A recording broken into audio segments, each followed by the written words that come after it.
मित्रांनो, स्वागत आहे तुमचं नव्या व्हिडिओमध्ये. मित्रांनो, आपण आलो एक घाणन मैदान. 9 तारखेला मैदान आहे मित्रांनो घाणनचं, आणि ओपनचं मैदान आहे. तर हे मैदान कशा निमित्त आहे किंवा या मैदानाचा आपण आढावा घेण्यासाठी हे मैदान कशा निमित्त आहे? सिद्धनाथ यात्रा निमित्त घाणन किती पर्व आहे? दुसरं पर्व आहे. ओपनचं मैदान आहे बरोबर. पाटील, बक्षीस कशी आहे ती? बक्षीस प्रथम बक्षीस आहे 1,00,000 रुपये, द्वितीय 71,000, तृतीय 51,000, चतुर्थ 41,000, पंचम 31,000, सहावं 21,000 आणि सातवं 11,000. मला सांगा, गेल्या बारीची फाटी त्या साईडला होती, आता ह्या साईडला फाटीत बदल झालाय आणि शिरान का निवडलं? ही रान त्याच्यापेक्षा चांगला आहे, त्या रानापेक्षा. त्यामुळे ही रान निवडलं आम्ही ह्या वर्षी. इकडे राजेश मालक आहेत. फाटीला कुठे एकर बिकर काय? नाही, फाटीली करणं आहे, सपय रान आहे, 14 फूट आत मधलं अंतर आहे, पळाय काय नाही प्रॉब्लेम आहे. 15 फूट आहे. 15 फूट. हो. आणि पल्ला किती आहे काय? 900-950 फूट पल्ला आहे. 950 फूट हो. पल्ला आहे. तर पाटील, लायवला वगैरे कोण ठेवले काय कसं? साहेब आहे आपले पवन यादवचं P3. आणि सांगा, रान कसं आहे आणि कसं कसं नियोजन कसं आहे पुढचं फाटीचं? आज रात्री पण पाऊस आलता.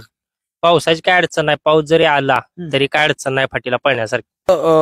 मला सांगा, मैदानाला फाटे किती आहे? फाट्या एकूण 10 फाट्या आहेत. 10 फाटे. हा.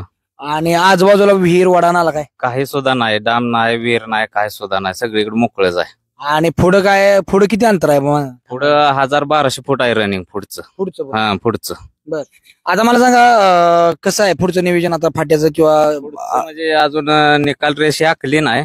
जवळजवळ 1,100 फूट आपलं फाट्याचं रनिंगच आहे. मग त्याच्यात आपण 900-950 त्या हिशोबाने ठेवू काय तर. आणि आता सध्या काम अजून कुठं थोडं डबर म्हणा, लावाण म्हणा, त्याच्यात मोरम टाकून रोळ बेर फिरवून घेणार आहे आम्ही. म्हणजे किती तारखेला? 7 तारखेला. आता साधारण आता पावसाचं आहे वातावरण, आम्ही 8 तारखेलाच ते करणार नियोजन. म्हणजे 9ला सकाळ बरोबर 7-8ला गट पळायला पाहिजे तर ह्या हिशोबानं. आणि आता सध्या म्हणलं काल पाऊस झाला या, पण आज म्हणलं तरी पळू शकतो आपण ह्या फाटीला, असं मैदान आहे आपलं, काही अडचण येऊ शकत नाही. तरी रोलिंग करणार? हा, रोलिंग करणारच, तरी पण मैदान हे झालंच पाहिजे ह्या हिशोबानं आम्ही सगळं नियोजन केलंय. संभाजीनगरवर त्या झऱ्याच्या मला सांगा, कसं आहे, किती मोठा पल्ला आहे, काय कसं आहे का पल्ला? पल्ला मनासारखा आहे, पाहिजे तसं आहे. आणि रान पण मस्त आहे. आता कालच्या रात्रीला पाऊस झाला इथे, पण काल पाऊस झाला, परंतु आज पण पळायसारखे म्हणजे कंडिशन आहे इथं. पाऊस कितीही झाला तरी काही त्रास नाही, बैलांना त्रास वगैरे. त्यांचं म्हणणं आहे अजून मुरुम वगैरे भरून लेवल करायचं. कुठेतरी राहिलेले डबर वगैरे ते लेवलिंग वगैरे करून करणार ते सकाळच्या उद्या किंवा 8 तारखेच्या आत करणार आहे. तसं बोलले. तर मित्रांनो बघा, आपण ह्या व्हिडिओच्या माध्यमातून फाटी पण दाखवू. आणि पाटील, 8 तारखेला संध्याकाळपर्यंत सगळं काम होईल. 8 तारखेला 5 वाजेपर्यंत सगळं मैदान अगदी आम्ही क्लिअर करणार आणि 8 तारखेला 8:30 वाजता लॉट काढणार आहे. आणि नोंद कधीपासून चालू आहे? नोंद चालू झालेली आहे, पण अजून गाडी मालकांनी सहकार्य केलं नाही. आणि गाडी मालकांना विनंती आहे की त्यांनी ऑनलाईन नोंद करून आमच्या यात्रा कमिटीला सहकार्य करावं. काय सांगताल, यात्रेचं मैदान आहे? यात्रेचं मैदान आहे, मैदान हे होणारच. 200 गाड्या येऊ, 300 येऊ, कितीही गाड्या जरी आल्या तरी मैदान होणारच. 100 जरी आल्या तर 100% मैदान होणारच आहे.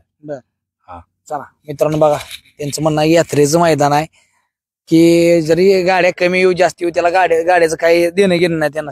यात्रेचं मैदान पूर्ण करणे महत्वाची गोष्ट आहे. धन्यवाद.